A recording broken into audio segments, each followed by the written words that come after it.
আজি গোটেই অসমত বাংলাদেশৰ পৰা আহি মিয়াই শদিয়া পা ধুবুৰীলৈ তাণ্ডৱ কৰিও আমি কি হাত আৱৰি বহি চাই থাকিম?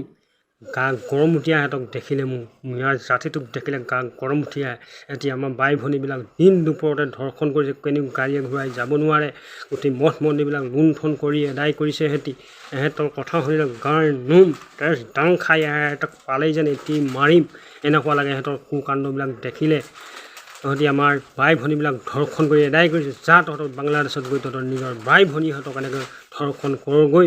তহঁতি আমাৰ ওপৰত গান লিখিব পাৰ, আমাৰ পূৰ্বপুৰুষসকলক তহঁতি গালি দিব পাৰ। আমাৰ মাতৃভূমিক আমি শ্ৰদ্ধা কৰোঁ, আমি সেৱা কৰোঁ আমাৰ মাতৃ দেশভূমিক। তহঁতি আমাৰ দেশক লৈ এনেকৈ গান লিখিব পাৰ। তহঁতি ক'ত পালি একদম মৰসাহক? তহঁতি অকল গান লিখিব, আমি কি নোৱাৰোঁ? চা তহঁতৰ হৈ এটা গান লিখিছোঁ, সুৰ সঞ্চা নাই। টেবুলতে ঢকিয়াই তহঁতলৈ গান আৰম্ভ কৰিছোঁ, চাই থাক।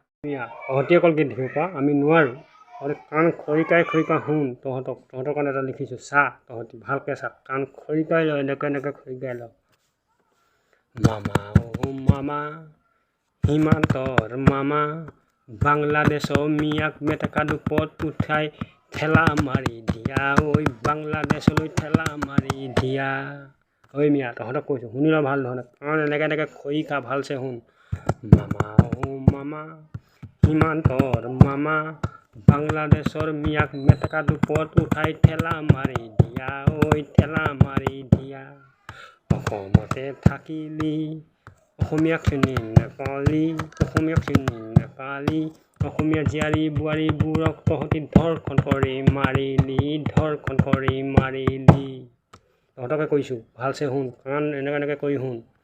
মামা অ মামা, সীমান্তৰ মামা, বাংলাদেশৰ মিয়াক একেবাৰে পুলিয়ে পোখাই শেষ কৰি দিয়া। ঐ পুলিয়ে পোখাই শেষ কৰি দিয়া। অসমতে থাকিলি অসমীয়াক চিনি নেপালি, অসমীয়া বোৱাৰীবোৰক তহঁতি ধৰ্ষণ কৰি মাৰিলি। ঐ ধৰ্ষণ কৰি মাৰিলি। যোৱাগৈ বাংলাদেশলৈ, বাংলাদেশত গৈ তহঁতি ভিখ মাগি খাগৈ। যদি নকৰ চিপ জৰি লগৈ। তহঁতক কৈছোঁ চেণ্টিমিটাৰত গাইছোঁ তহঁতৰ কাৰণে। তহঁতি অকল গাব পাৰ, আমি গাব নোৱাৰোঁ। কৃষ্ণ। চেনেলটো যদি ভাল লাগে ছাবস্ক্ৰাইব কৰি দিব, শ্বেয়াৰ কৰি দিব লগৰ মানুহক। কৃষ্ণ।